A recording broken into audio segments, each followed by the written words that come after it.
Hello, guys and gals, and we are back for another reading of the Little Giant Book of Whodunits. And this is part 4. This is Roman numerals for 4. Best thing I could find. So, anyways, part 4.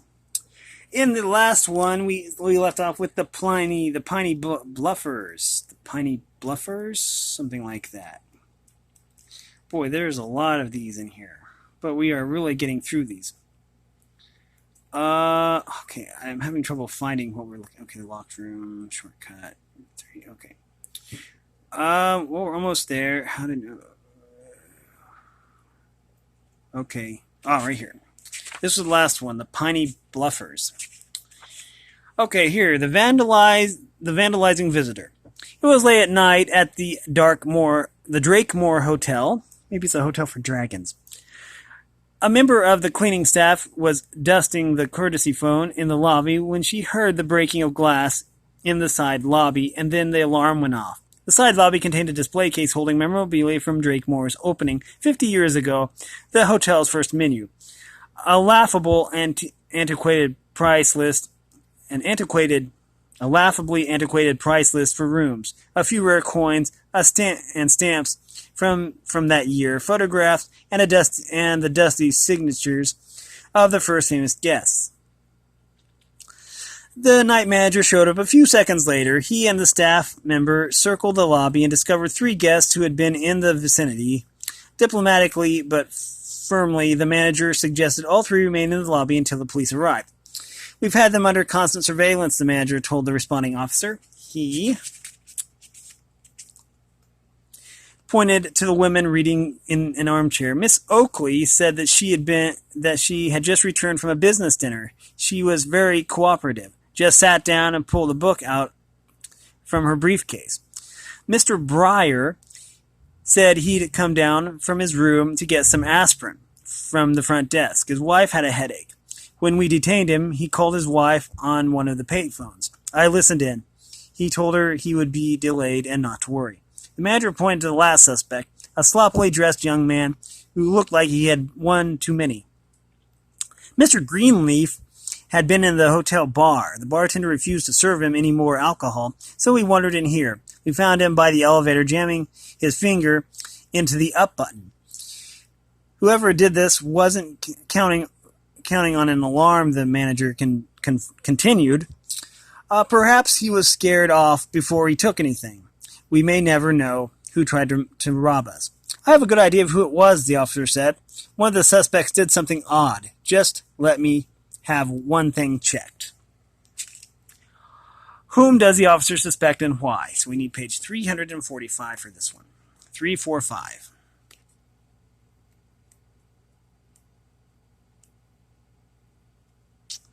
And here we are. The officer was struck by the fact that the second suspect, Mr. Breyer, had used a payphone to call his room instead of one of the courtesy phones. When a service technician from the telephone company opened the phone's coin box, he found a rare old quarter. Mr. Breyer had stolen the quarter from the display case. Using the payphone was the only way he could think of getting rid of the incriminating coin. So, okay, an attack of gas. Let's read this one. The island of Canary Rock has no police force, and none was really needed, not until the fateful morning when Gerard Epsy was found dead in his bed. The millionaire had been laid up with a broken leg, and although the local doctor was adept at setting bones, he was not well versed in murder. It wasn't until he saw the dead cat curled up in a corner that he suspected foul play. Please hold just a second. I think I'm running out of battery power in my phone. Dead cat. Okay. The dead cat curled up in the corner that he suspected foul play. Poison gas, the inspector guessed. When he arrived, an empty glass container on the table was the primary evidence. Pour one chemical on another, he pointed to the dead flies on the windowsill at the east of the room. In less than a minute, everything in the room would be dead. The body had been discovered by Epsy's son, Melvin. I was out with some friends on my boat. I dropped them off at about midnight, then motored back to Canary Rock. There were no lights on at the house, but every now and then the moon would peek through. I figured Dad was asleep, so I locked up the house and went straight to bed. This morning I went to check up. He was dead. Last person to admit seeing Gerard Espy alive was his business partner, Frank Townley, another island resident. Frank came in here around midnight, the tavern owner testified. He and Espy weren't getting along. Business was bad, and they were both threatening lawsuits. Frank drank down a slew of scotches. He told me he had just been over to Espy's when it came closing time. Frank was dead, drunk, and asleep. When it came closing time, Frank was dead, drunk, and asleep. I just locked up and left him in there. He was still asleep at noontime when I opened up. When I left Gerard's house last night, he was alive, the hungover Frank Townley said. Check the time of death. I don't have to check the time of death, the inspector replied. I've got plenty of good ideas when it was done and by who. Or, as we like to say, who done it. So let's check out page 304 and find out who done it. This is interesting. 304.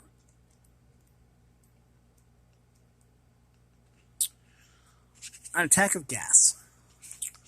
The dead flies on the windowsill were solid evidence that Gerard Espy's room had been gassed after sunrise.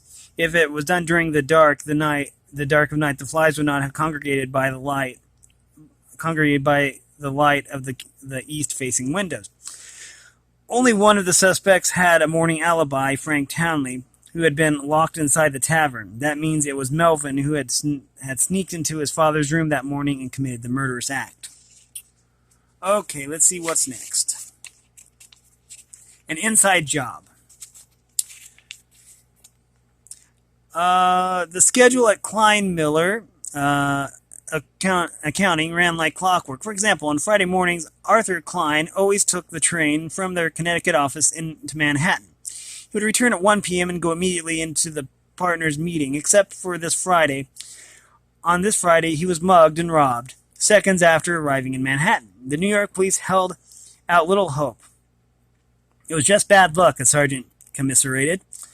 There's no way a mugger could know you were carrying those bearer bonds. I normally don't carry anything, Klein moaned, but one of the clients needed to transport the bonds to his New York bank. I agreed to take them as a favor.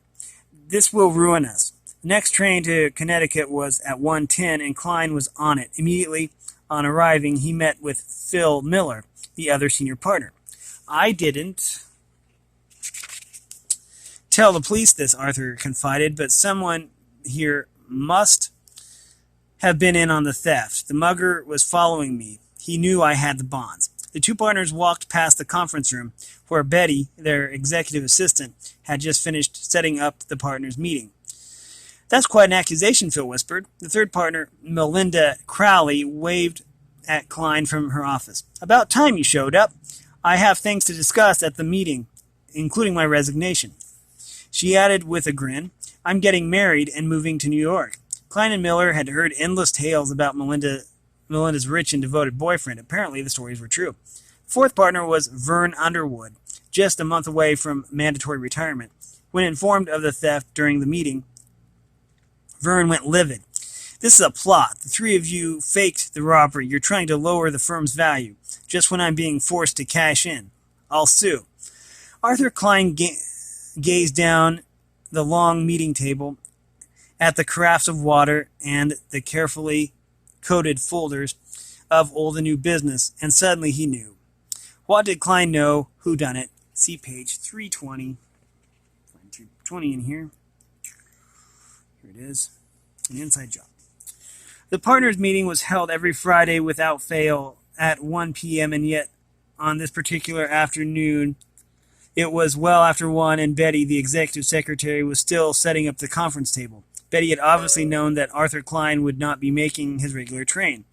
She knew because she herself had arranged the robbery, informing her brother-in-law of her boss's arrival time at Grand Central Station, and the valuable bonds he would be carrying. Okay. Next we have the Convent Mystery. Please hold just a sec. My phone came unplugged.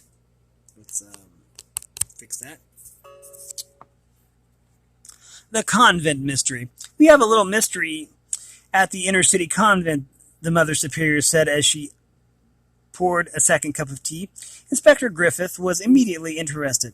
It's the convent offices. We have 3 civilian employees there to handle the mail and the bills and the bookkeeping.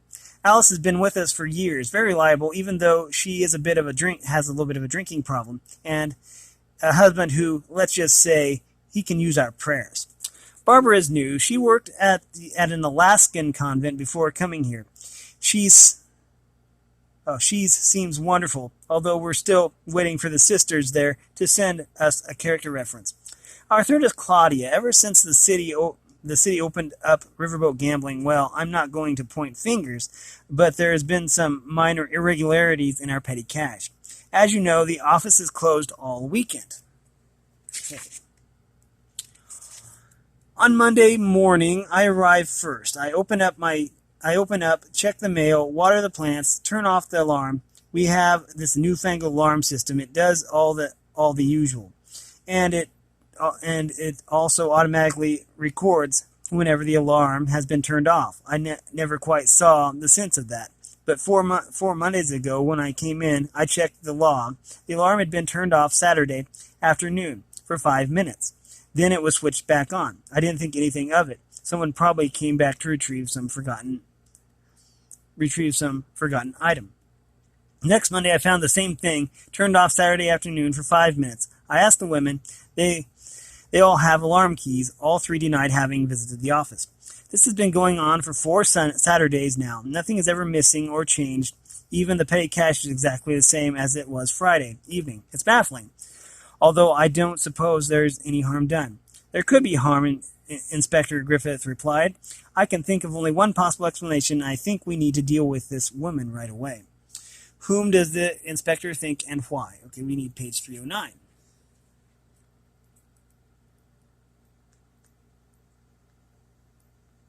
Oops, someone passed it. 309. Here it is. The Convent Mystery. Convent Mystery. Since nothing is ever missing, the inspector theorized the intruder might be trying to remove something that arrived over the weekend. The only thing that regularly arrives over the weekend was the mail. He theorized his theory was bolstered by the fact that the Saturday mail was the only delivery personally handled by Mother Superior every Monday morning. The one woman who might benefit from intercepting the mail was Barbara, who had lied on her application. She never worked for an Alaskan convent. During the week, Barbara screened the letters looking for an Alaskan postmark. Then every Saturday, she broke in shortly after the mail delivery and checked again. Okay. Next we have Death by Chocolate. Ooh. The 4 finalists lined up in the hotel ballroom, all smiling for the photographers and all wearing knee-length aprons. Each custom-made apron proclaimed the great dessert bake-off. Bob Bullock's smile was genuine. His entry, Death by Chocolate, had been a runaway favorite in the preliminaries, and the others knew it. I'm going up to my room for a nap, the lanky Texan drawled as he folded his apron and tucked it under his arm. See you gals at the final. One of the 3 gals smiled back with a murderous gleam. Not if I can help it. She waited 5 minutes, then wiped her sweaty palms on her apron and headed for the elevator. An hour later, a maid found the body. Bob Bullock was laid out on his bed, still dressed in his cowboy shirt and jeans, his head smashed in by a cooking mallet. Blood was splattered everywhere. The police ruled out robbery. The chef's wallet had been untouched, and all of his clothes, 2 shirts, 2 pairs of jeans, socks, shoes, underwear, jacket, and tall chef's torque seemed to be present and accounted for. When the police knocked on Vanna Blackhorn's door, they had to wait. I was in the shower, she explained as she began toweling off her short black hair. I came back here straight from the photo session. I want to look my best when I win tonight. They found the second finalist also in a room, Dottie Minton.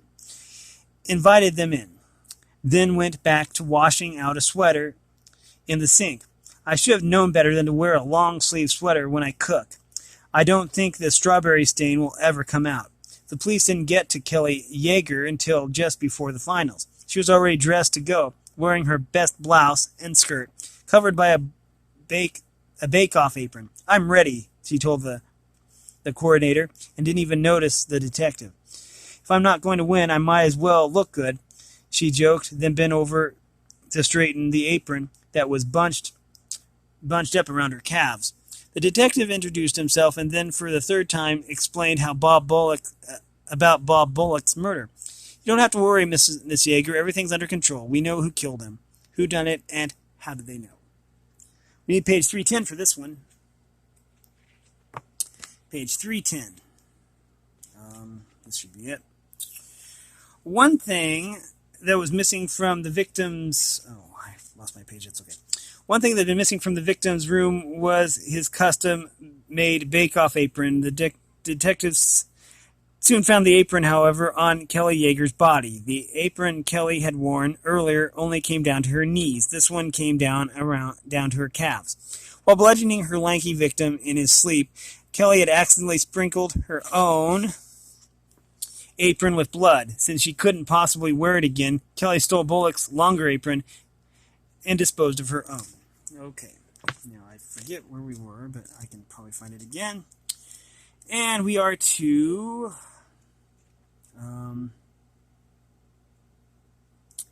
Bob Bullock. Okay, here we go. We are to a Quali-Tee Theft. I can't give you anything for this. It's junk, Abe Ketchum. What does that seem really Nash Ketchum? Abe Ketchum pushed the watch back across the counter. The Quali-Tee pawn shop was a class establishment, and as the manager, Abe had to maintain certain standards. The would-be customer, a shabby young man who smelled of liquor, took back the worthless item and shuffled dejectedly out onto the street, lingering in front of the window to inspect the shiny display of abandoned valuables. Abe's assistant bustled out from the back room. I'm leaving, Mark said. That was nothing unusual. Mark Price was the owner's nephew and was always either coming in late or leaving early. Abe felt particularly overworked and underappreciated as he watched his privileged assistant breeze out the door. Abe had one more customer that day. A well-dressed woman walked in and timidly offered an emerald brooch. Abe immediately recognized the quality of this piece and offered her as much as he was permitted. He was surprised when she accepted.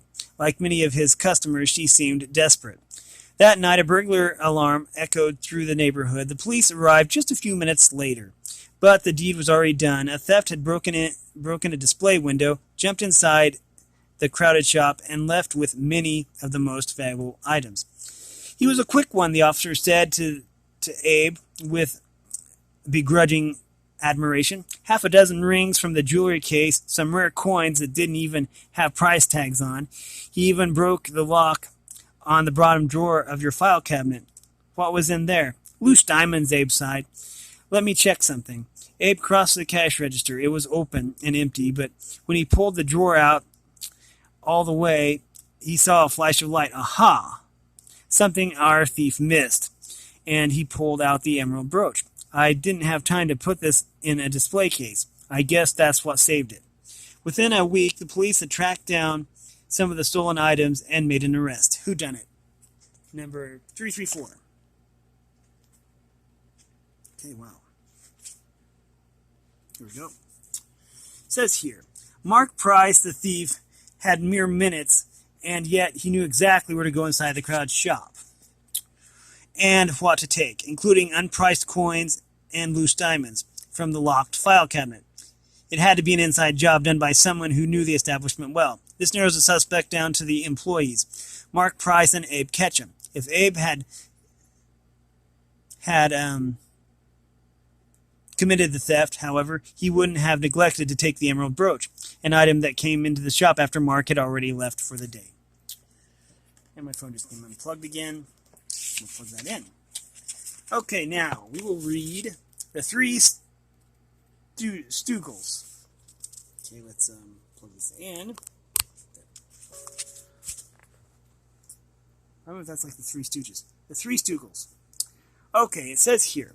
When the police arrived at Hubert Stoogles' house, the motif seemed to be water. The sprinkler system was going full force, and the owner of the premises was lying dead in his own bathtub. The man's 3 nephews lined up on the sun-drenched front porch, each one eager to tell his story. 1 week ago, Uncle Hubert had us over for lunch, Sam Stoogle said. I parked in the front drive. Uncle wasn't around, so I assumed he was taking his usual soak. As I went into the library, a summer shower passed over. 5 minutes later, the sun was out again. It was a few minutes after that when I heard Uncle shout. Then all the lights sputtered and went out. I went upstairs and found him. Someone had thrown an electrical hairdryer into the tub. I got here during the shower, volunteered Dick Stoogle. His hair and clothes were still wet. I parked behind Stanley. Just running up to the porch, I got drenched. I was in a downstairs bathroom drying off when I heard the shout and saw the lights go off. When I got up to Uncle's bathroom, Stanley was standing over the tub, a wet hairdryer in his hand. Eugene said he arrived last. The shower was long over. The driveway was full of cars, so I parked by the rear garden. Once inside, I noticed the place was dark. I wandered around looking for my brothers. Then Stanley came down and told me the news. The boys all agreed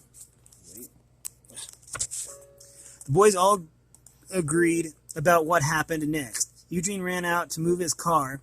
The darn sprinklers had gone on, and the inside of my convertible was soaked. Meanwhile, Stanley went downstairs to replace the blown fuse, and Dick used his cell phone to call the police.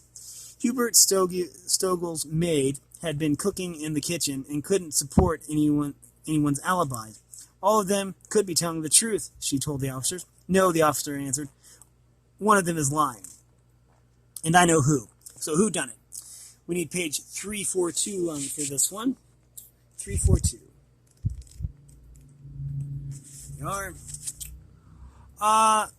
Eugene Stoogles testified that the sprinkler system had gone on, but that was impossible. The electricity was still off. Eugene had arrived first, well before the shower, and parked his car in the rear out of sight during the storm. He confronted his uncle in the old man's bathroom. The argument culminated in murder. Afterwards, Eugene sneaked down the back stairs and pretended to have just arrived, knowing the sprinklers would soon go on. As soon as the power was restored, he invented the story in order to explain why his convertible interior was wet. And we have time for one more. The Shortcut Robbery. It was 1 p.m., and the 2 officers heard the cry for help. They responded quickly, racing down an alley to find a woman sitting on the ground, massaging a nasty bump on the back of her head. It took them a minute to get her to speak coherently. Her name was Mary Ramsey. She worked at a jewelry store that had been in the process of taking yesterday's receipts to the bank. I do this every day. My boss warned me not to use the alley today. I had a feeling I was being followed. Like an idiot, I took the alley anyways. I heard footsteps before I could even turn around. I was hit on the head. I fell down, Mary continued, but it didn't quite knock me out. He was running away with my money bag. I only saw him from the rear. He was tall and had on blue jeans and a dark-colored cardigan. The officers brought in 2 men for questioning.